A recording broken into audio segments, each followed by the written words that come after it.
So thank you all so much for being here today. Welcome. I'm Margette Upshur. You should all know that. No, I'm just kidding. I'm the Director of Economic Development and Tourism for the City of Lynchburg, and I'm really pleased to be here today and partnering on this presentation and event with the Lynchburg Regional Business Alliance. Jamie's in the back. Thank you to Denise and everybody that helped us get this all set up. So we're going to give you a presentation today on an anchor institution engagement strategy. As many of you know, we published our Blueprint for Opportunity last September 2018, and goal number 2 on that, which should be no surprise to anybody, is that we wanted to strengthen and grow our relationships and our partnerships and collaborations with our anchor institutions, which you will learn from Stephen today, who's our consultant, what some other communities, some examples of what other communities are doing that have what we do, which is the incredible resource of eds and meds. So our largest employers are our institutes of higher education as well as our healthcare system, and that can make for an incredibly rich economic development strategy, as well as make the city of Lynchburg even more of a great place to live, work, and play. So I am so excited to have all of you here. Anybody that was on our steering committee, if I know you're in here tight, we won't have a fire drill. If you were on the steering committee, will you do me a favor and stand up for our blueprint? If you were on the steering committee, Kenny was on there, Wes was on there, Michael Elliott was on there, Elizabeth was on there. This plan, was not done in a bunker in local government. Okay, this plan was done with the very people that it will hopefully impact and enrich. So our steering committee was made up of the business community, across the board, whoever we wanted to reach, they were a part of that committee. I thank you again for your service. It's not over, if nobody told you.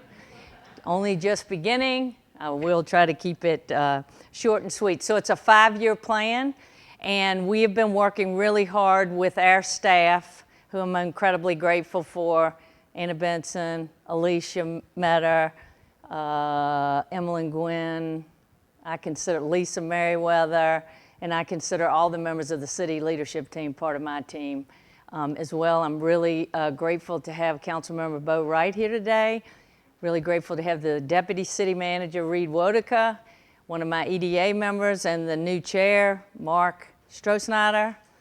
And John Capps is here. John Hughes, I'm so sorry, John. I couldn't see you. I had my glasses on. Yes, John Capps is here too. Of great notoriety, John Capps is here too. He's going to be here all week. Okay. So what we really want to do with this initiative is to, really build on the great work that was started by former Mayor Joan Foster and Councilmember Randy Nelson when they started Town and Gown. They wanted to have a conversation with what they didn't know maybe then, but our anchor institutions, to talk with each other and find out where those intersections were. So we want to continue on with that work, but we also know that there are so many partnerships and collaborations that are going on right now between our institutions and the city and business community and all of that. We just like to recognize and formalize some of those, have things in place so that when leadership changes or things change, the community, the residents, your students, your patients, the community can count on that. What the city of Lynchburg has done and the surrounding area has really built this strong network of organizations that can seize opportunities, and that's what I really believe what this will do. So with that, I know it's a little tedious, but just so people can get to know each other, can you go around the room and just stand and give your name and then the organization or institution that you represent. Go ahead, Kenny. Kenny Craig, Liberty University. Infamous.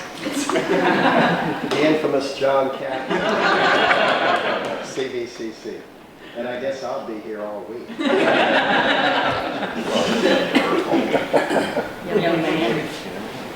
Brad Bateman, Randolph College. Wes Fugit, Randolph College. Good morning, I'm Bo Wright. I'm an at-large member for City Council. Roger Jones, University of Lynchburg. Jeff Garrett, UC Gladys High School. Mark Strohsnyder, American National Bank. Ted Hunt, Liberty University. Stephanie Keenan, the Small Business Development Center. Elizabeth Nairhood, CVCC. Jeff Fedorko, the Virginia 10 Miler. Emmeline Glenn, Office of Economic Development and Tourism. Emily Kubota, Lynchburg Museum. Allison Jablonski, University of Lynchburg. Dawn Wise, United Way of Central Virginia. Good morning, Ethel Reeves, Lynchburg City Schools. Xavier Christian, Lynchburg City Schools. Reed Woodruff from the city. John Hughes from the city. Bob Denby, Humankind, 150 acres, Lynchburg's Anchor Institution for Human Services. Get it, Bob. Self-promotion, always welcome. Owen Carboy, University of Lynchburg. Michael Elliott, Central Health. Good morning, Jebon Singh, Johnson Health Center. Randy Smith, Liberty University, which is right across the street from John Cap's office.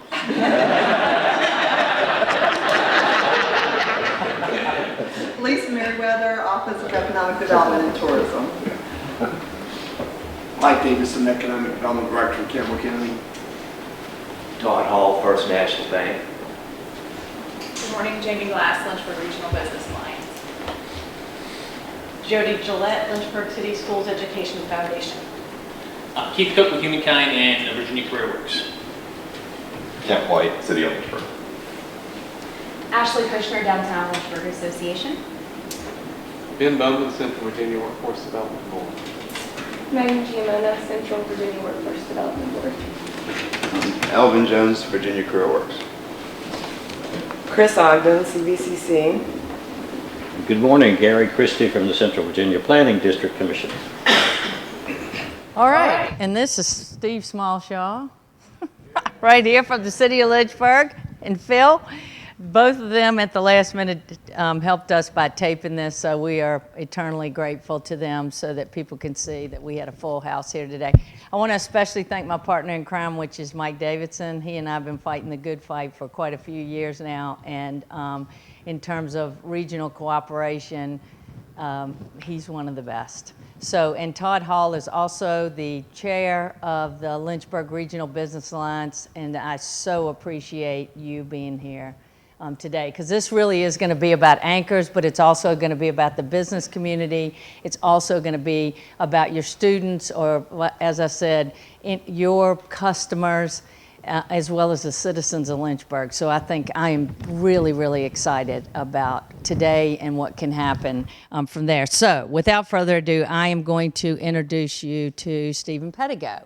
Many of you may have already heard Stephen at our launch, or if you participated in the steering committee, Stephen led an awful lot of that. Anybody that needs a copy of our blueprint for opportunity, we don't have any here. Anna Benson is making a sign at me. Everybody picked them up, but if you want one, you may certainly, we will get you one, and they're also available online. So most recently, Stephen was the director of New York University Schack Institute of Real Estate Urban Lab and a clinical assistant professor of economic development at NYU.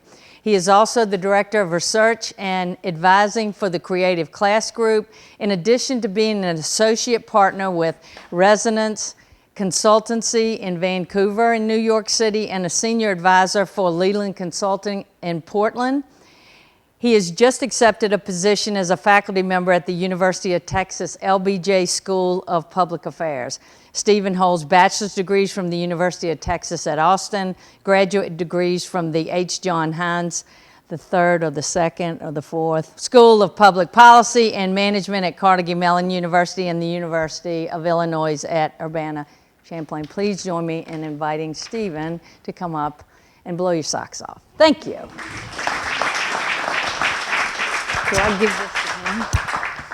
Well, good morning, everybody. This is, so when Margette and Anna and I chatted about doing an anchor thing, I said, well, maybe we'll get 10 or so people here, but it's great to see that it's a full room today to talk about anchor institutions, which I think is one of the most fascinating topics in economic development today. My husband thinks it's kind of a boring topic, so I'll try to make it as entertaining as possible for you.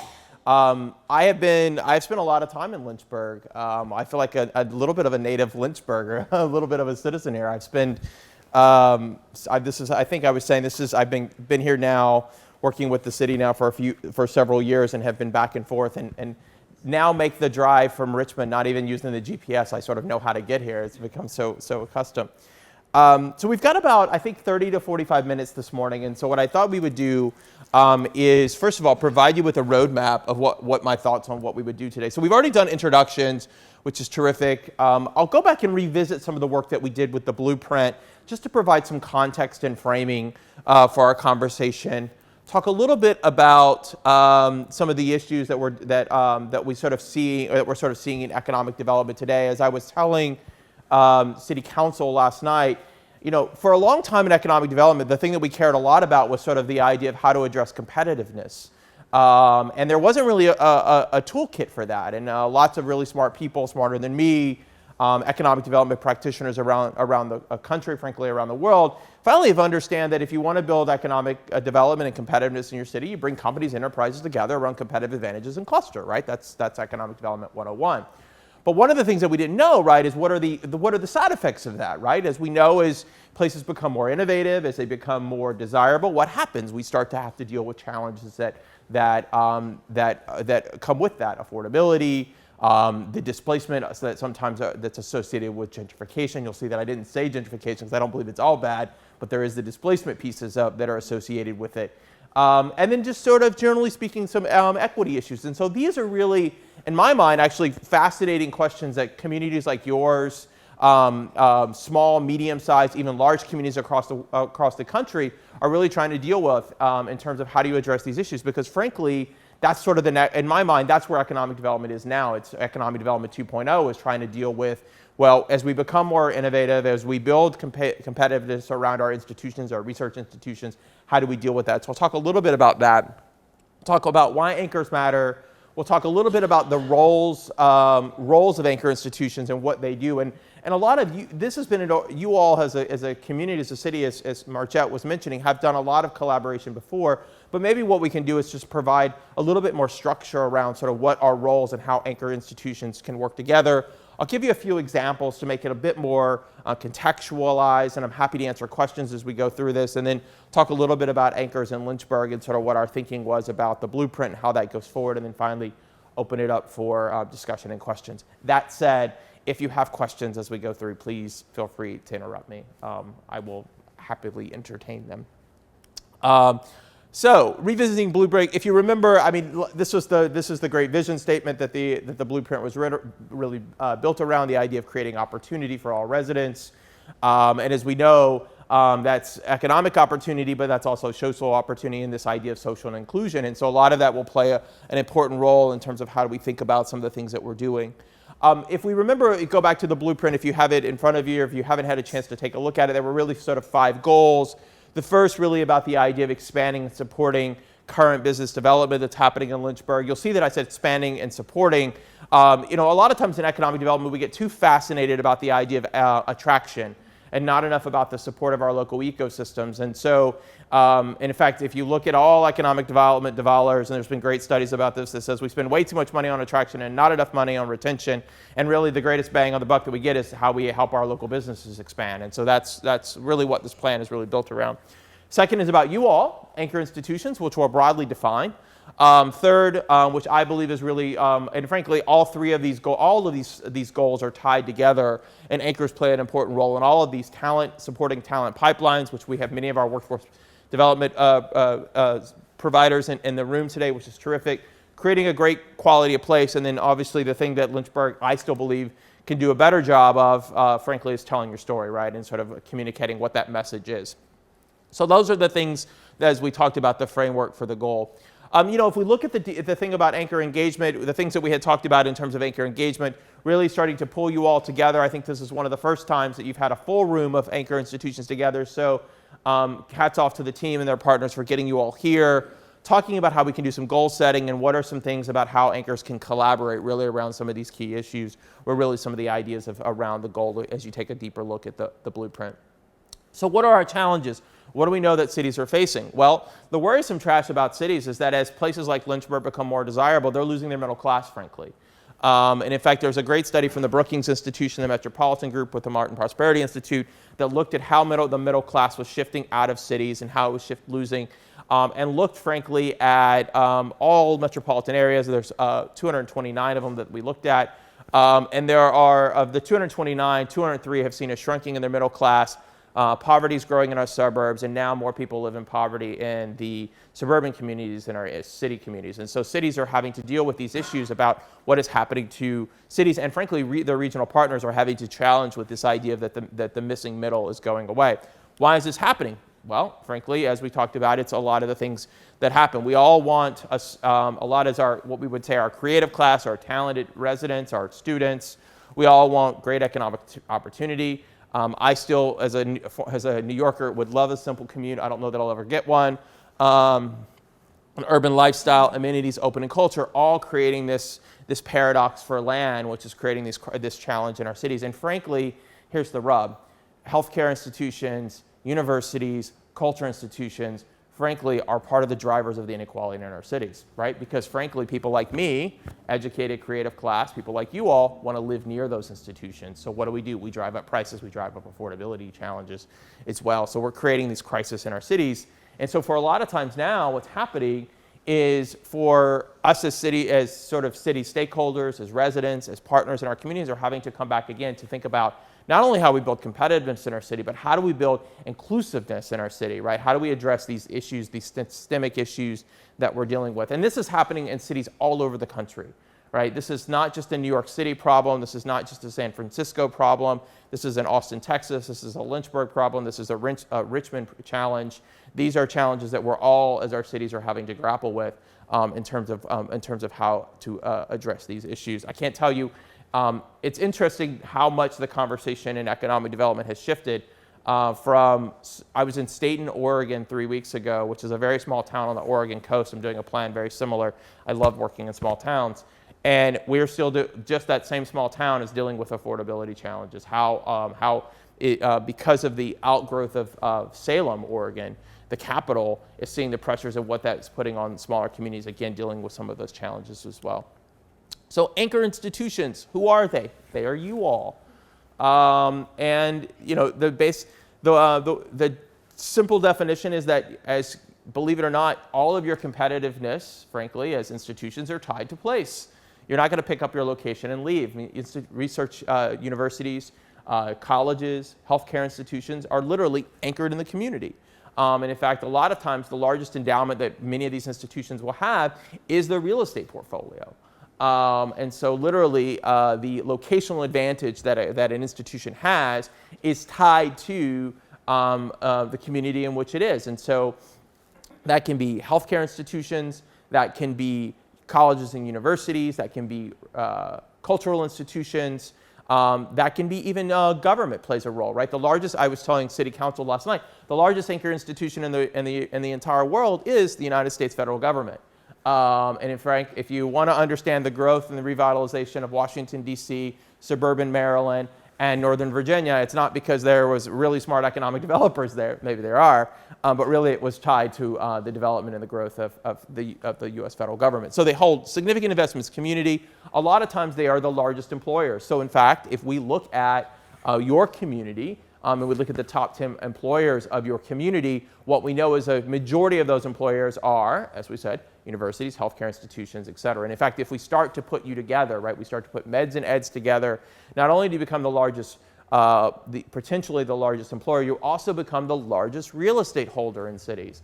Oh no, what does that mean? Partly because many of you are nonprofit institutions, meaning you're not paying property taxes a lot of times on the land in which you hold. And so there is, for cities, this real question about how do anchor institutions interact in communities as a way to think about this. They owe major revitalization. In fact, I was joking the other day with the university president at Drexel University, and I was saying, well, it's interesting how the office of the presidency at the universities have shifted.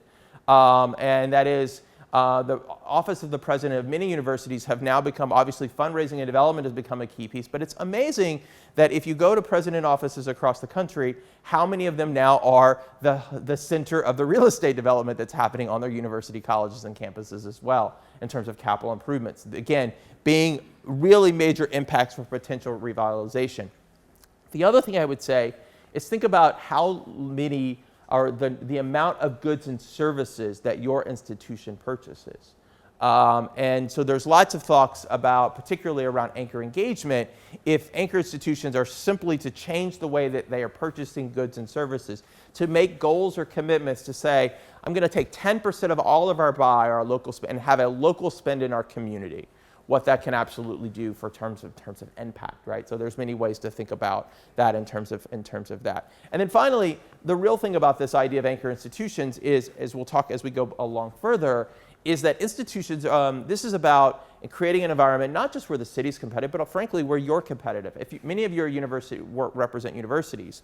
And one of the things I think that's interesting about universities, particularly now as we look at students, is students are not only just purchasing your academic experience, they're absolutely, and I can say this as a faculty member who works with undergraduates every day, are absolutely purchasing that experience that they get within the city and the community as well, right? So it's not just what happens on campus, it's the opportunity to live in a great place, to have great amenities, and also, frankly, if we're trying to attract some of those students, what does that pipeline outward look like as we go forward?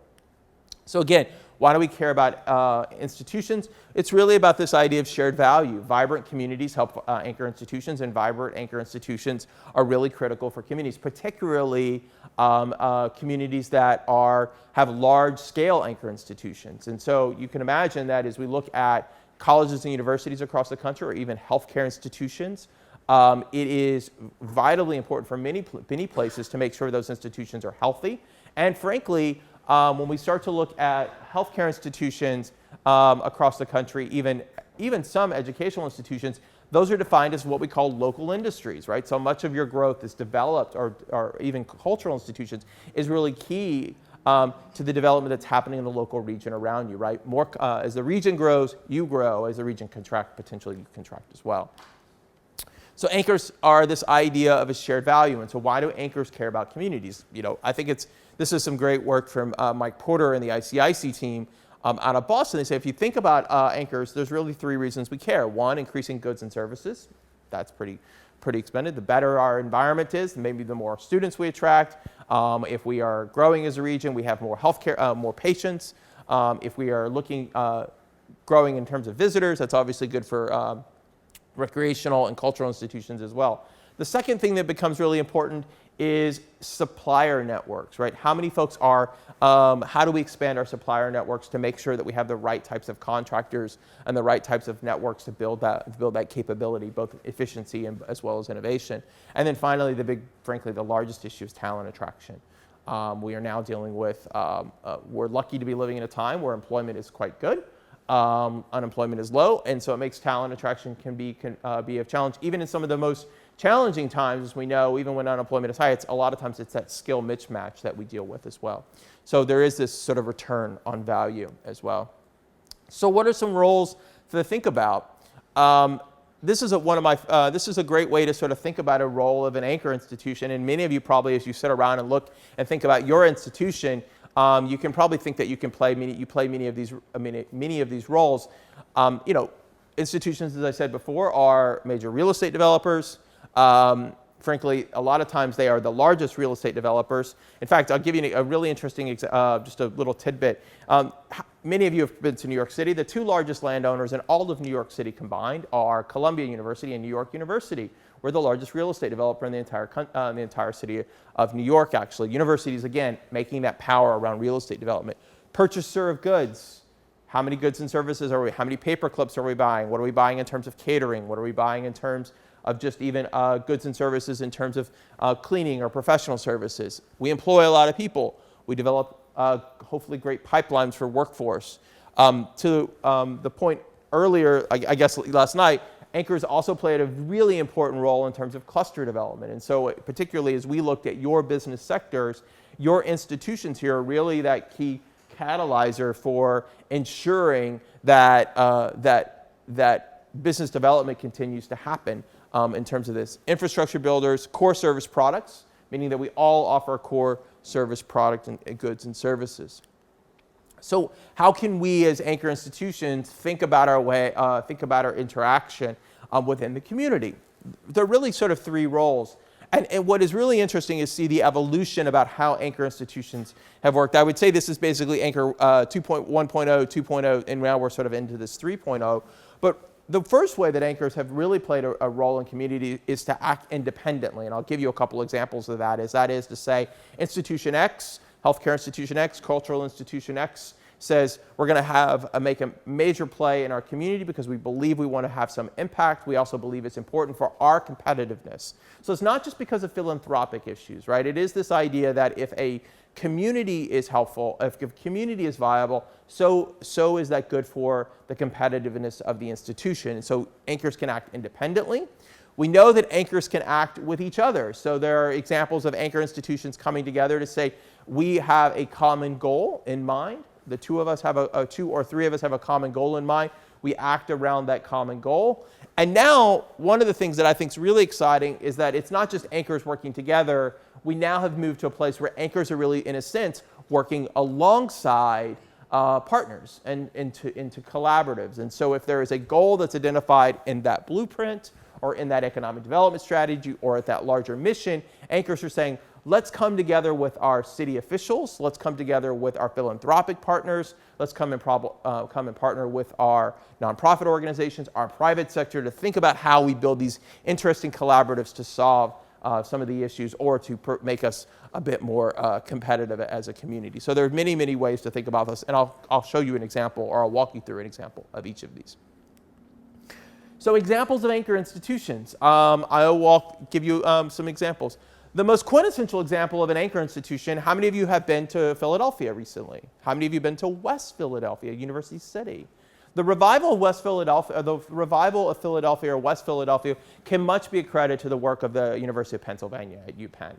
And frankly, it was not really done from a philanthropic issue. It was the fact that if you talk to the university officials and you look through the history of this the work that was done in West Philadelphia, University, what is now they have branded as University City, is that frankly, UPenn was getting its butt whipped by all the other Ivies.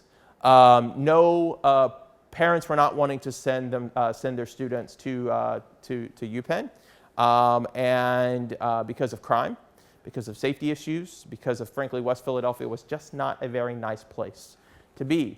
And so the university decided in a very selfish way, but a good way for community, to say, look, we have to think about how we improve the area around us. And so with that, they launched their West Philadelphia initiative, which frankly has become much more than just UPenn. It is now a partnership with Drexel and University Science Center, et cetera, but really some simple goals. They wanted to improve their neighborhood. They wanted to give housing, affordable housing to their residents and students. They wanted to revive the commercial district, and they wanted to enhance education options. So several things they did is invest in a housing program for students and faculty and staff. You heard the key word there is staff as well. So not just faculty. Many universities, I'm at an institution that provides housing for some of our faculty members. It's an expensive place to live in New York City. And you probably heard yesterday, Stanford University announced a $400 billion commitment to do affordable housing in Palo Alto for faculty, students, staff, and also this affordability piece to it, right? And so one of the things that the UPenn thought is that if you can get students and residents living around the campus, you can revive the campus, and that's actually what happened. They've invested in small businesses. And what's very interesting about this, the work that Penn has done recently is that I was saying the other day is that they have set some really substantial purchasing goals now. So we can all think about purchasing goals, and we have all a lot of times thought about purchasing goals from either women-owned businesses or minority-owned businesses, right? If we're thinking about inclusion, those are some of the levers that we can pull in economic development. But what's very interesting about UPenn is UPenn said we're only going to purchase goods and services. We're going to purchase a percentage of our goods, not just by different classifications of businesses, but by the place or the zip code, right? So they said we're going to purchase within a mile around our university campus. That is a way to create vitalization around the core, right? So thinking about how this works. Again, not thinking about this as community development, really thinking about how it can improve that environment which around them. And so Penn has been a leader, but I would actually argue that now if you go to West Philadelphia and walk around, you would even see that Drexel University has played a significant role here. One of the things that Drexel has done as well is introduced a student service component to their curriculum, where students are now volunteering in the neighborhood. It is a fascinating place in West Philadelphia. We have one of the most innovative corridors in the entire country, frankly, in the entire world, science, technology, innovation. And you have one of the country's largest promise zones, literally butt to butt. And that's what's interesting about a lot of times as we think about institutions, is that you can get concentrated advantage by concentrated disadvantage, right? And the question is how you blend the two. How do you try to bridge that gap? So University of Penn is a great example. That is an institution working alone. Please. Yeah. So I think I heard you say what drove them initially was, I think you said we got to be competitive with the other Ivy Leagues. That's true. So when they measure that, are they much more competitive with the Ivy Leagues now? That's a good question. I can give you an anecdotal example of this, right? I was telling City Council this yesterday. So about 4 weeks ago, my mentor and I, Rich Florida, had a great opportunity to meet with Governor Murphy in New Jersey. And Governor Murphy was saying, well, it's interesting now, Princeton is, which is in Trenton, which is a little outside of Trenton. We were talking about the revitalization of Trenton, and one of the things that came up was UPenn. And the governor had said, well, it's interesting because I was just recently talking to the administration and university officials at Princeton, and they're really concerned because they're getting beat now by the likes of UPenn, NYU, Columbia, because those areas have transformed, and now students are looking for that urban environment. And so a lot of those institutions now that have created that environment, that urban vitality around their campuses are, in his mind, being much more competitive, and I think anecdotally they're feeling it in places like Princeton and otherwise. So that's a story, but is there any real data? You know, I'm sure there is data. We could look at data. I don't personally know it off the top of my head, but I'm happy to pull the data for you if you'd like. But the other thing that I think is interesting about UPenn, which is something that I really, a story that really resonated with me when we met with them. We're doing some work for Drexel, and Drexel's looking at some of the things that UPenn had done for a long time, one of the things that the University of Pennsylvania has done really well is always provided tuition remission for its students, faculty, and staff. Keyword, there's also staff. And they were saying they were looking at the number of students, number of folks, staff that have taken advantage of those on-ramps to go through that institution is something as well. The Cleveland Clinic, a hospital example. This is an institution that is acting along, but really has become the foundation for some of the work of the Circle Initiative in Cleveland. Clinic launched a look at how they were purchasing goods and services in 2009.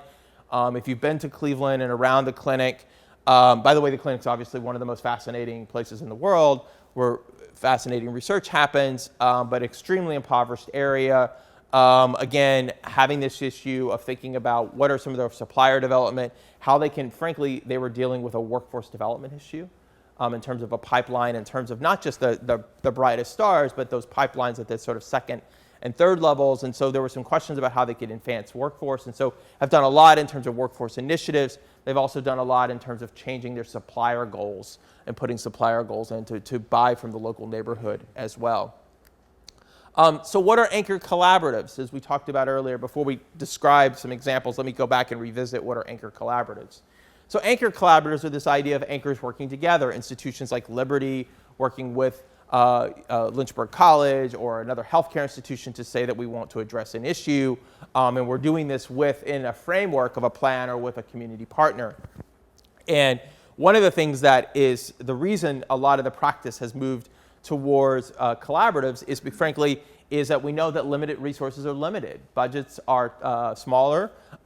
We can have leadership changes at the top. Think about how many times universities opportunity can have some leadership change at the top and some different perspectives on the role that anchors could play in the communities. There's also some impact around geography. And so now we're moving to this collaborative model where institutions are working, as I said before, with an array of different institutions thinking about the impact that they're going to have. So one of my favorite examples is this idea of the Central Corridor partnership. And in fact, one of the questions that came up with City Council yesterday was, well, what's the role of government to work with institutions? Well, the interesting thing about this is that institutions can work, anchor institutions and collaboratives can work with many different forms of government. Can work with a city manager type of style of government, which is what you have here. It can work with a strong mayor, which is what we have in sort of New York City. It could work with a bid district, a special improvement district. That's a neighborhood association. It can work with a regional alliance, a regional EDO, very similar to the partnership here. It could also work with a transit authority, right? So there are many, many different types of here. What was very interesting about this in Minneapolis is that Minneapolis has invested a lot in light rail. Many sort of second-tier cities have done this investment in transportation. And what this has really pushed to this partnership between this corridor was a partnership with the transit agency to get people to live along the light rail, right? To think about how you can get people to actually use the transportation that you've built. Even cities invested all this infrastructure.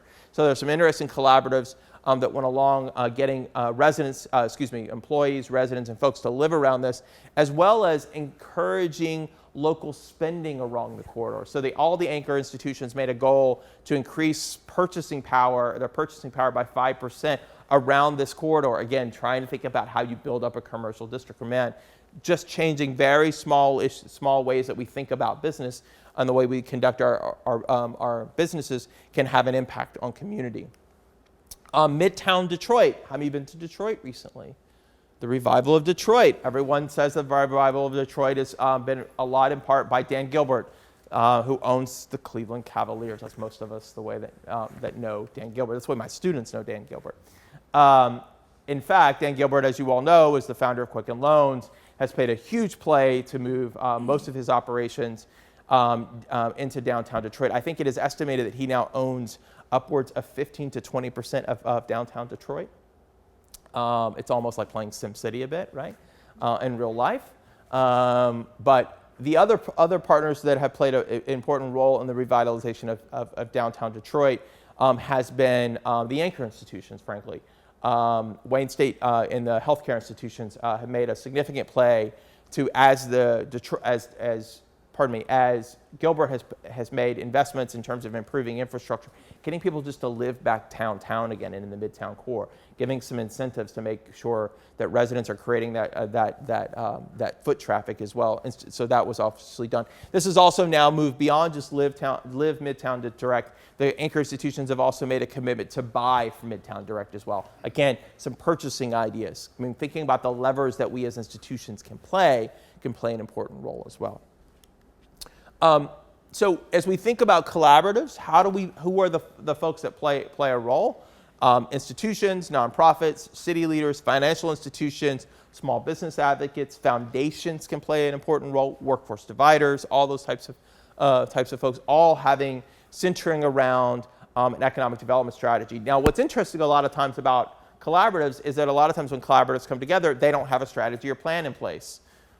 You guys have a strategy. You have a plan in place. You have a blueprint or an economic development plan already in place, and the question is how do you build around that? So as we think about collaboratives, much of the same sort of ideas about things that can happen. If we say that we think that community vitality is sort of driven by sort of three pillars, right? Small business growth, employment and workforce, and neighborhoods. What are some of the things that we can we do? So if we're having an impact on neighborhoods, we can obviously have live local housing. Imagine if you could get students and faculty and staff more folks to live downtown, right? What is the impact that you have there? Real estate development and infrastructure improvements, all improving neighborhoods, small business growth, again, thinking about how we deal with how we approach our purchasing, how we think about the types of small businesses that we work with, and maybe we create a certified procurement process that businesses go through. Anchors clustering together, doing research with each other, all impacting growth. And then obviously this question of workforce and employment, local hiring, workforce training, thinking about how those all come together, all improving community vitality, which we define broadly as education, jobs, public safety, wealth creation, et cetera. So the most quintessential example of an anchor collaborative is the Greater Circle Initiative in Cleveland, obviously leveraged a lot through the work that has been done through the clinic and others, but frankly funded by, and a lot of the key partner in Cleveland that plays an important role in economic development is the Cleveland Foundation. The Cleveland Foundation was really the folks that brought those institutions together. They've had for a long time made significant investments into that area. So the University Circle area is an area where there's been large investments in transportation. There's been large investments in terms of employers. And so what is interesting about this is that it's a project that has over now 50 funders, institutions, governments, healthcare institutions, businesses, et cetera, funding projects around live, work, and procurement initiatives. Again, trying to think about how you revitalize a corridor where significant investment has been made by the local civic government. So with that, talk a little bit about anchors in Lynchburg, and then I'll stop talking and we can start discussing a little bit. Again, we've talked about this. Here are the things that we're hoping to do with you all in terms of thinking about how anchors can work in communities. And then what are the things that we're doing sort of this year? We're hoping to do more things like this, bring you all together to talk about what is the role of institutions, helping anchors understand assessment. So how can you as an institution assess some of the impact that you're having? And a lot of the institutions in the community, frankly, are doing great work. It's just a matter of communicating that assessment and capturing that data together. And then hopefully the idea is pulling together a small working group to start to think about what are some issues of collaboration that we could start to build around, and then as well as that maybe have an impact on local tourism as well. So with that, I'll stop and answer any questions that you have. How did I do? And we have a mic just for the camera. Yeah, we did good. It's not an amplifying mic, but I will ask that you use it. Questions? Does this resonate? We can have some discussion questions as well. Yes? Dan Gilbert didn't move his operations back to Detroit for free. So what did the city of Detroit and the state of Michigan give up in tax revenue or incentives or grants, et cetera, to encourage him to come back? So I don't know about the incentives. I can tell you that if you talk to Gilbert, there's lots of pieces about why he was in the suburban area. He made a very smart business decision with the idea that knowing that the revitalization of downtown would happen, and he purchased lots of real estate opportunities in Detroit because frankly it was dirt cheap, extremely dirt cheap. I mean, so it wasn't even an incentive issue as much as it was just that real estate was way cheaper in the core of Detroit than it was in the suburban part of Detroit. Detroit's one of those interesting cities where the suburban area, the suburban part of the community has been thriving for quite a while to the expense of the city. And the city has for a long time became that real donut in the hole. And so obviously the real estate values had became very expensive. So frankly, he bought a lot of real estate up really quickly with the idea that eventually it would turn.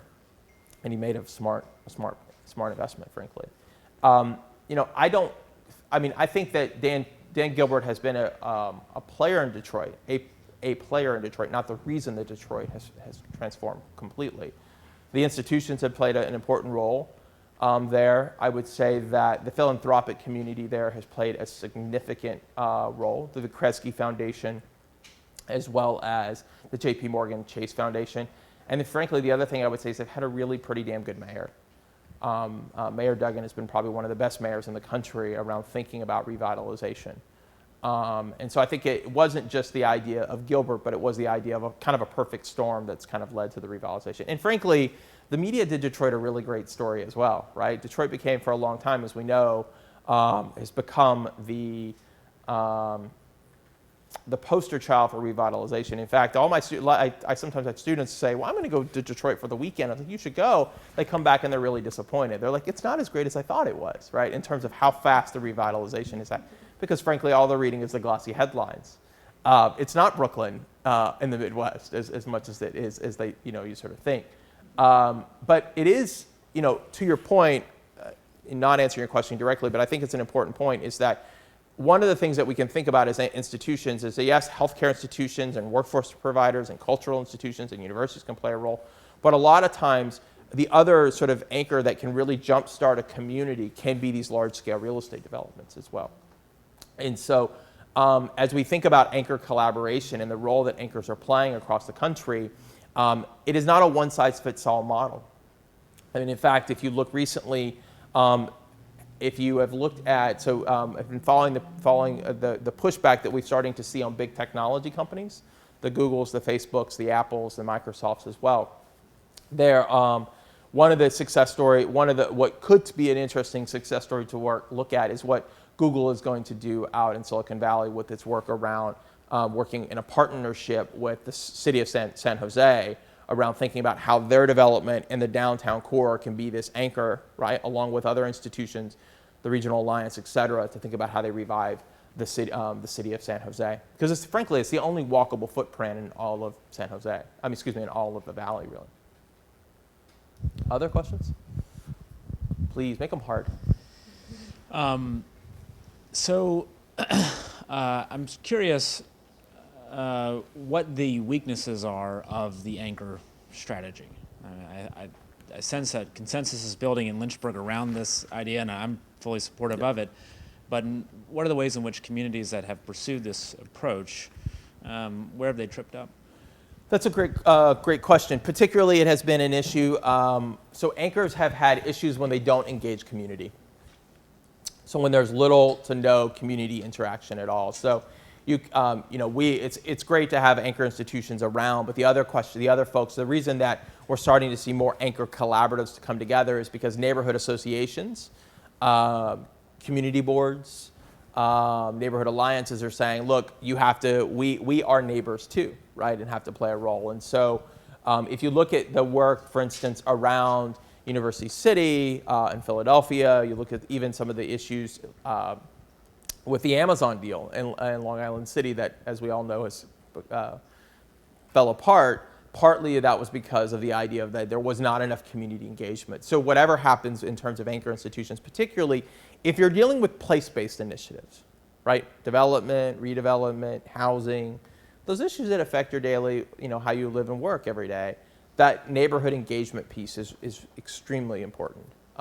In fact, you don't want to have to go back and retroactively do engagement, because that always feels kind of icky, right? And it's hard, frankly, right? I was in Philadelphia in March and doing some engagement for Drexel. We're doing some things for Drexel, and there was some real animosity among Drexel with its neighborhood partners about the idea of that this was kind of an afterthought, And as the consultant on the stage or on the tie, I took the brunt. But it was one of those things that animosity can be an issue as well. Alignment, a lot of times one of the things that I would say very clear is that if institutions are going to work together, you should get your governance together before institutions start to work. Understand how you're going to work together. How does the committee work together? How does the institution work together? It's a lot of times it's helpful to have an outside facilitator, a funder, or an EDO play that role as well, right? In terms of the way that you play together. Good question. Other questions? Yes, please. Wait. Thank you. What are your thoughts around aligning the counties that are surrounding the city and this development work that we're talking about? I think regional development is really important, and which is great while we're here, right, in terms of this regional collaboration. it is sometimes, I think, and this is just Stephen Pettigo talking, which I have lots of opinions, sometimes get me in trouble. I think it, true, yeah. Is that sometimes I think it's easier to start with a small core, show success, and build. And so a lot of times if you've got a group of institutions in a city that are saying, look, we're going to set a local purchasing agreement for 15% or 10%. Maybe it's show success. Others will say, oh, that's interesting, and then start to join on. I do think that, again, I think it's important, but again, it's governance issue, right? It's how you all work together, particularly as institutions. And so my thought a lot of times by, the Greater Circle Initiative in Cleveland didn't always start with 50 funders. It started with three institutions and the foundation around the table saying, we have this goal in mind. What's the goal that we have in mind, and how do we do that, right? And the goal doesn't have to just be about workforce development. It doesn't just have to be about improving real estate. It can all be that, look, as institutions in town, you guys all attract tons of people here, right? Patients. You have university students here that bring their families here for family weekends. You have cultural institutions where you say, look, one of the goals that we want to do is we want to improve our tourism climate here. So institutions can come around different goals. It doesn't have to be a lot of times the quote unquote equity goals that we always sort of think about, right? It can be the way of thinking about how you do this. Not to give you another Philadelphia example, but one of my favorite talent issues comes out of Philadelphia, frankly. It was the Business Alliance looking at its universities around the table saying, man, we really want to grow our business community here, but we don't have a pipeline. All of your students, Penn, Drexel, and Temple, are all leaving Philadelphia. So out of that formed Campus Philadelphia, which was a collaborative around institutions saying, look, our greatest import into Philadelphia as the 9th largest college town in the country is university students. And so how do we keep university students here? That's the same thing in Austin, Texas has done that. Institutions around in Denver, Colorado has been around mobility challenges, right? So again, it's trying to identify as a community, first of all, do you want to work together? Do you have collective resources that you can think about what are your collective goals, putting all those goals out, and then picking one or two that you can really have an impact on, starting small.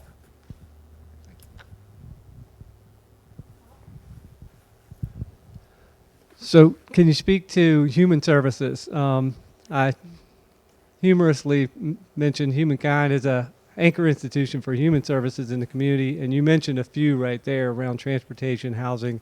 85% of health, we keep hearing, is social determinants of health.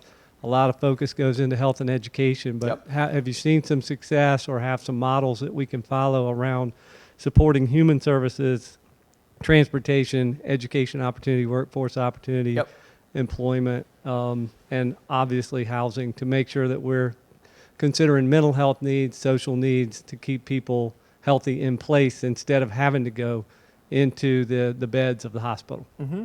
Well, the Cleveland Clinic has done a lot around its local vitality, thinking about the health and issues around its own neighborhood. So it's done a lot around education.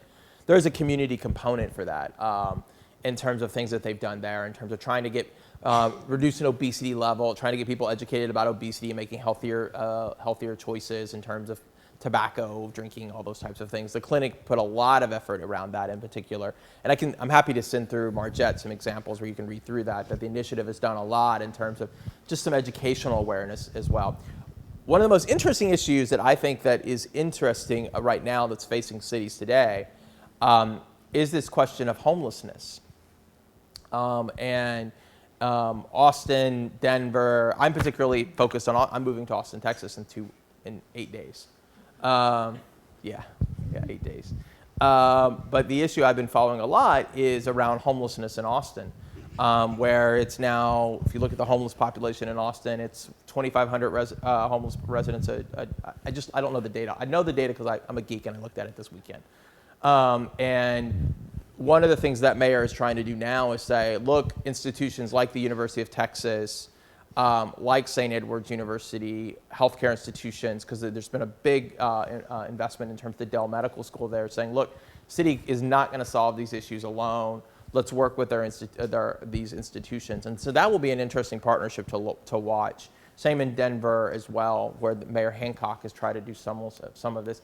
I think the issues that you're describing have been late to the anchor front, partly because there has not been as much tied.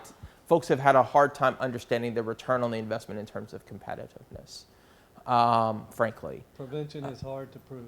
And that's right. And so the question about that has been, in my mind, as you look at anchor collaboratives, that's been the challenge of getting folks to think about. It's easy for me to say, look, let's invest in student housing and do what Syracuse said, and look, our downtown's crapping out.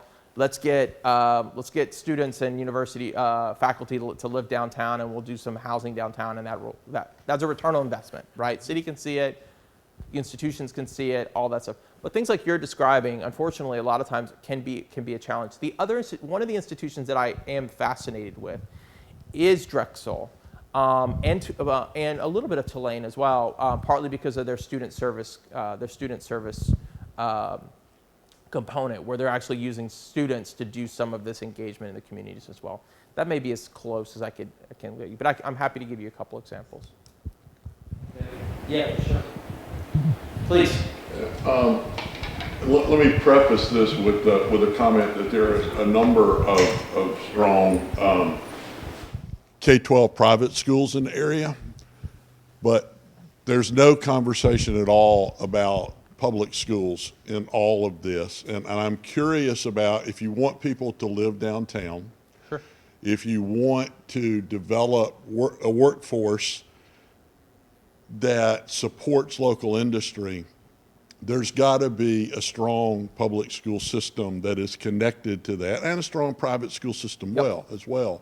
And there's no mention at all in any of this of any K-12 focus, and it just seems to me that there would be a major focus on that if you're going to do this, and I'm curious about what you've seen. I'm going to speak up. That goes without saying, Roger. I mean, K-12 is all throughout the blueprint, and at the end of the day, I mean, you know, I believe that a strong public school system is the crux of it, meaning that is just, they have to come on board just like they're an anchor institution, the city's an anchor institution.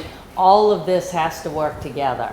I mean, when you get to goal 3, which is my talent development side of the house, I'm not going to make it without the public schools. But I need everybody in this room to help me help the public schools, and we need to get to that place. So just because there aren't examples, I would say maybe Stephen could speak to this, but in those places, I would hope that the public schools know what a role they play. I mean, this is hard for everybody, because the public schools are doing what they think they need to do, and the employers are telling me, where's my workforce? We've got to figure this out and make this work. So there will be a working group that there will be a working group that comes out of this, right? And it will have anchor institutions, and make no mistake about it, everything within my power will be a strong representation by Lynchburg City Schools. That's why this fabulous young man is sitting here. He gets it. He understands all that. So really, maybe not an example there, but absolutely is a critical piece. A critical piece too, because all of the institutions around here probably have a percentage, everybody, that comes from the community here that goes to your schools, right? That leaves Lynchburg City Schools or the county. We need strong public schools everywhere, and I will just say that every private school was invited to this meeting today. So we are trying to cast the net as far, every cultural institution that claims they're an anchor by their letters to you at Christmas or some other time telling you how important you are. Word, right? I'm just saying, everybody was invited. You know, if you don't know you're an anchor, I'll be happy to tell you. If you don't know how important you are, I'll be happy to tell you. You got to suit up and show up. Got to suit up and show up. Got to play. Got to be in the conversation. And in the conversation means you know how you do your work every day.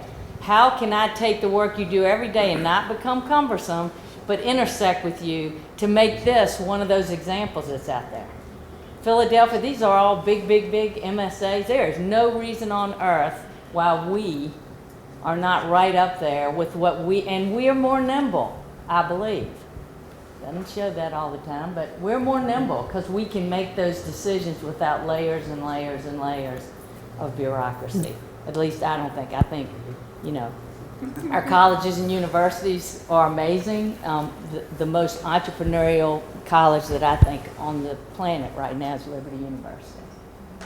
There's nothing that operates more like an entrepreneur than Liberty University, and that's a huge change in thinking of how we go about providing education. So it's unbelievable. So I just think that I'm just so excited about this. I might have to be contained. But anyway, absolutely, and maybe not, and you know, an example there, and maybe Stephen has some examples, but absolutely critical. Yeah. So the role that schools have played, all right, is so I'd have to think about the role of public schools. I do know that, for instance, many of the examples that we talked to, Philadelphia, Cleveland, et cetera, they all created their own charter schools. They basically, I think institutions came to the idea that the public system wasn't working for them in terms of the impact they wanted to have on the neighborhood. And frankly, as educational providers, universities believe that they can deliver education, so they created their own institutions to do that. Not saying that's the right or the wrong way, but that's the way that Penn and Drexel has addressed the education issue in West Philadelphia. I know that for a fact. You know, there is more and more conversation about what is the role of public school and public education in some of this work. Particularly, we were talking yesterday, and maybe this isn't applicable to the Commonwealth of Virginia. But what we know is happening in New York City, for instance, in Philadelphia and other places, and even smaller cities like Chattanooga, for instance, as well, is large-scale developments are coming in. Cities are asking real estate developers, who essentially are a different type of anchor, but an anchor nonetheless, as we are changing zoning, as we're changing density, as we're changing the way that we may think about land use to make, frankly, your property more valuable. There may be some public investment that you should be thinking about, and some of that is around public schools. So if you look at the investment in New York City around public school infrastructure, a lot of that's being funded through the New York real estate community, who is frankly wanting to redevelopment lots and lots of land. I'm personally working on a project right now on that, and that is our quote unquote significant community, and I hate using the word give back, but exchange for some density and variances that we're looking for in zoning. Dr. Jones, thank you so much for that question. I sit here as a representative of Lynchburg City Schools, more specifically the Director of Engagement, Equity, and Opportunity, working with partners in education, and have had, starting the second year in this role with partners in education, have had the opportunity to really figure out what we were doing on the Lynchburg City Schools end. And I am very excited. Zebia Christian is here with me. She starts July 1 in my office. And it will be the two of us working hand in hand with Dr. Edwards, Margette, and many of you in this room have met with us to talk about how it is we can partner and become that anchor institution to drive student achievement and success. I can say that it's going to take us opening our minds a little wider, having more critical conversations. I'm personally very excited to have conversations because we can no longer continue to do the same things we've always done and expect those different results when the needs of our children are incredibly diverse. They're changing every day. We talk about poverty, but I'm not sure we understand the effects of poverty, not just on the children, but on the families we serve. And so I am eager to have conversations with businesses, institutions of higher education, to talk about what it is we need to do. And I'm talking real talk about those things that our students and our families need in order to be successful and to make a difference in the city of Lynchburg.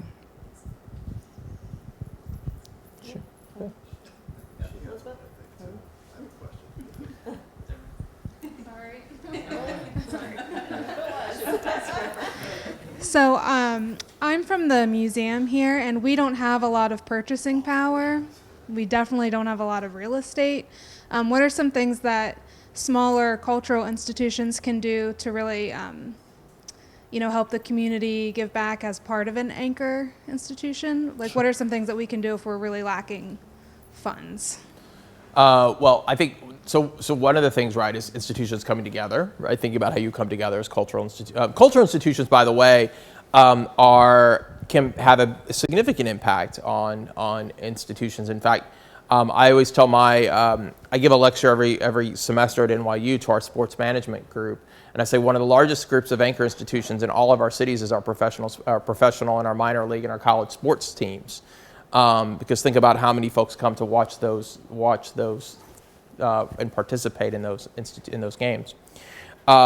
And same thing with cultural institutions, right? Cultural institutions as well, the amount of visitors. I think as you think about engagement on cultural institutions, it's this question about thinking about how you work together, thinking about the role that you play in terms of collaboratives. A lot of times, cultural institutions can help frame conversations, right? If we're talking about the importance of development, what's needed, what's not needed, how do you help shape conversation? We know that cultural institutions, one of the things a lot in communities is just having public space. I know that sounds kind of weird, but the idea that people want to have public space to come together and host events and be that community ambassador, that's important. I think cultural institutions a lot of times have to get beyond just thinking about the walls around their cultural institutions, right? Cultural institutions can have a significant impact in local neighborhoods, right? Doing events and things in neighborhoods as well. Yeah. Sure. As amazing as these anchor institutions are here in the city, very often the real grunt work is done by faith-based and community-based nonprofits. They have a lot of passion, but not always a lot of capacity. So what's your experience around anchor institutions increasing capacity of these nonprofits and collective impact models? It is, I would say, the new frontier of anchor development, if I'm sort of playing on that, and that is that I think a lot of institutions have realized that they can't deliver the services themselves, but they can partner with organizations like yours to be that frontline delivery system. And so we're seeing much more of that. My thought all the time as I sort of advise on this is that you have to make sure that you vet those organizations. I tell my partner institutions that if you're working with these institutions, these organizations, you got to make sure you vet them. You got to run them through. You got to make sure they're good organizations. They've got good management at the top, and that you all share common goals. But I think that there is more and more opportunity as we see. Frankly, the reality is that institutions, 4 or 5 years, you can all say institutions can leave here today and say we're not going to play an important role. You'll come back to me in 3 or 4 years, and you're going to feel the pressure. The institutions in a town like this, where a city's growing, quite frankly, is going to feel more and more pressure. And so anchor institutions will be coming to the table to say, how can we play a greater role? And a lot of that delivery of those roles, a lot of times, will have to come through organizations like yours that are on that front line. Specifically, I'm asking about anchor institutions training and building capacity, not just vetting as part of the process. Oh, I agree with you. I guess I'm skipping down the line a bit. Vetting, training, all those types of things, for sure, right? Perhaps a lot of times we've thought about, I think what I'm following your question is that a lot of times we walk through the way that we think about how we vet suppliers, and we give suppliers our training, our capacity building, and all those types of things. The same thing on the community front. Anchor institutions can do the same thing for nonprofit organizations as well. Absolutely. So a few slides back, we talked about social determinants of health, which plays a critical role in healthcare.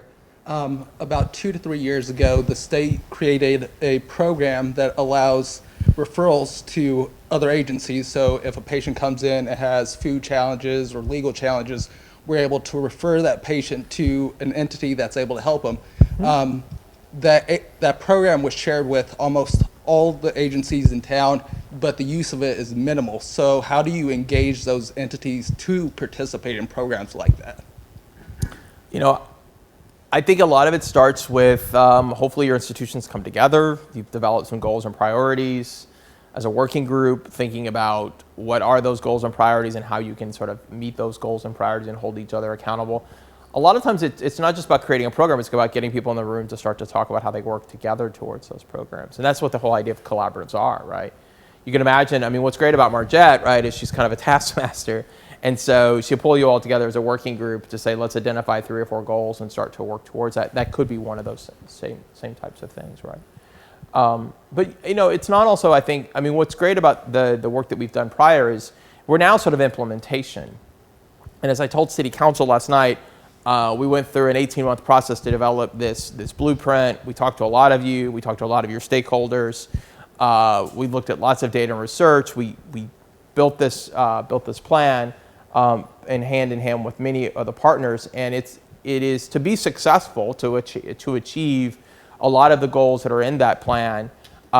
It's not going to be just the city of Lynchburg doing that. It can't be. There's just not enough resources. There's not enough staffing. I mean, Marjay had a couple panic attacks as we were going through implementation planning, right? A lot of it, I had them with you as we started, as maybe we were too ambitious. A lot of that will come back from working with partners like you all. And anchors play a key role for this. For many, I mean, the way to think about this, right, for many times anchors kind of sat at the back of the room. And it was always that economic development only focused on our businesses, attraction of businesses. And now we're saying, come join us and be part of the conversation.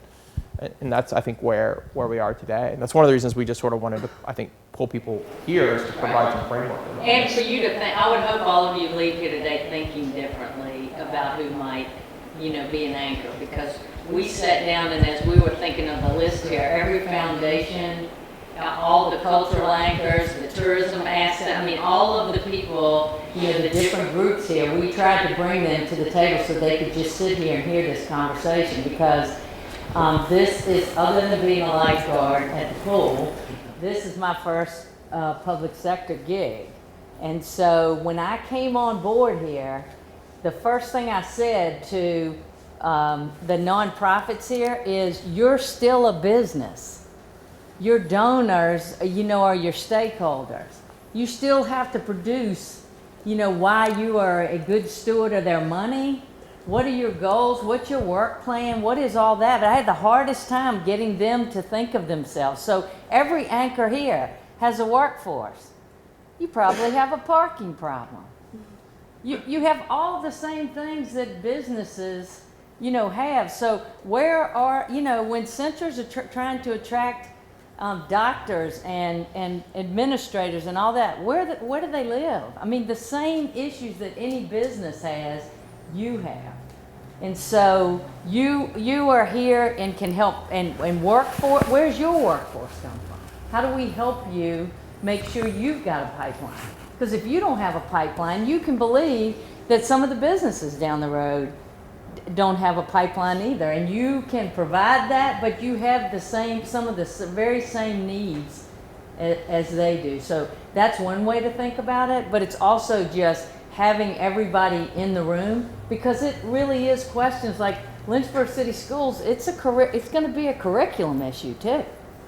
It's hard things to talk about, but it also can be when you're all when we're in the room together and you bring the work that you're already doing. There's probably lots and lots of places that we don't have captured anywhere of things that you're already doing. But I think that the heavy lifting gets a lot lighter because we're all in this together. That might sound very Pollyanna, but I firmly believe that. I believe everybody in here is doing great work. You know, let's do it together. You know, and let's put Lynchburg on an entirely different map that says this community came together with its assets and resources, which all of you in this room, and built something, you know, incredible. They didn't let the way we've always done it stand in the way of what we can be tomorrow. So, process. How many institutions? That's great. How many institutions? Drop the mic. How many institutions track local? Any institution in here track local spending, local purchasing? You do? Okay. City government though, right? Yeah. Yeah. Nonprofit, private institution that tracks your local spending? Oh, you mean local spending? I do not. Yeah. I'm sorry. Think about that. That's a quick data point to really figure out really quickly, right? I know it's not that easy, right? But that's one of the key things that, like, how many of you track local spending? How many of you track local hiring through the city? Are you hiring city versus region or by zip code? Are you hiring in some of your most impoverished areas? Again, those are just 2 or 3 metrics that if you brought together a collaborative and say, look, by the end of 2019, that's a simple thing. We're going to track our local spending and our local hiring. Those are key metrics that you can measure really quickly and start to set some really interesting goals. Yeah, and when you talk about the regional reach there, just think about the city of Lynchburg, 72% of the workforce in the city of Lynchburg comes from outside the city of Lynchburg. Yep. Pays real estate taxes in the region, not in the city of Lynchburg. Got to work together, gang. So we have 5 minutes. What's our next steps? Oh, our next steps is, Kenny. Sorry. Go over. He's been waiting. I'm sorry, Kenny. I think this is a trick mic. It's not really a microphone. I'm talking to the right. That's what I thought. Okay, so my question, it may be an offline discussion, but I'm wondering how much work you've done in Indiana, and specifically South Bend, Indiana. There's a couple of anchor institutions there, and I'm wondering how those anchor institutions work with. I just signed a client in South Bend, Indiana this week. South Bend? Yeah, go ahead. With the city, how are the anchor institutions working with the city, and what are their goals? Are they working together? And I'd be just interested to see. That's it. Yeah, that's a great example. I do know, so I just signed a project in South Bend, Indiana. We're doing their regional identity work, my firm is. And I'll ask more questions about that. I haven't done work there, but I do know that one of the things that Notre Dame, for instance, has played a huge role in getting the regional partnership off the ground. There was not a regional partnership. Indiana, and I think it's, would it be Central West Virginia, Michiana is the region. Didn't have a regional alliance. The universities, the anchors there, basically said, look, we cannot compete with the likes of Indianapolis and other college towns. We need a regional group that's not just going to represent the city. They were the group that came together to form the regional alliance there. I can look more into it though. Yeah, it's a great example. That is a good one. Okay, so next step would be that we do want to form a working group. So I wanted to try to have leadership, and this is very broad, so I hope you can see in your institutions that there's virtually no department or area, sector of curriculum or whatever that is not impacted, right? But you don't want to rush in all at once. So the working group, I just want your buy-in. I want buy-in from the top that drills it down, that says, we're going to have a representative there, and they're not there just taking up space. They are empowered to understand that we are looking for intersections. We will try to break it out into some key areas, to just have discussions about. And some metrics. Yeah. We will definitely, have, and we want to be standing in front of city council or, being asked to be on a panel or something somewhere with you all or a representative a year or two from now showing, what this community has done around, anchor strategies. How we've been able to, and that's all of because I will, if you're not there at the table as an anchor strategy, it's not just about me or about economic development. It's about that you're missing to the rest of your constituency. So you that's a critical role. And if you don't see yourself as an anchor institution today, trust me, if you sit in the room for a while, you'll understand all of the opportunities that are there. So we're going to form a working group, and that working group will probably meet sometime in July or August. So I will want at least, one, preferably more. Just let me know so I know what kind of venue to book for this. from your organizations to sit in the room, and then we will go over some of the real, obvious kinds of things, but I would like for you to come to the room if you have any inventory on, what are the partnerships or what are the things that you are already doing, within the community. What are some of those things? And maybe we can do some prompting about, we'll have some sectors, or some talking, workforce development. How are you working? As Stephen said, how many people are you hiring? Are you tracking, any of that? I can tell you that City Council, if we have a business that comes to town in a year from, and they want tracking a year from now, or a business that's leaving, first things they ask me are how many of them lived in the city. And how many of them lived outside. Some companies are, they either not going to tell you that or whatever, but it's really important to know, where's our workforce coming from? What is it that, how do we track that? Workforce development, all of the anchors, especially the colleges and universities, huge tourism drive. We just did a sports strategic plan, based off of wanting to utilize all of our colleges and universities, sports facilities, but especially driven by Liberty's, stellar facilities that they have over there. That's a whole nother sector that we didn't even have, wasn't even on the radar, and now that is, that is a big dynamic part of economic development. So it is a big, broad topic, and I hope all of you are just churning around there. But we will try to narrow some of it down, but the main thing is not hard. Always try to simplify it, just suit up and show up. That's all. That's what you do. And you've done it. You've done it today, and I can't thank you enough. And hopefully you will be engaged as we go down the road, because I can't wait to hear the good work you're already doing, and I can't wait to be involved in the good work we're going to do together. So go forth and prosper. Thank you, Stephen.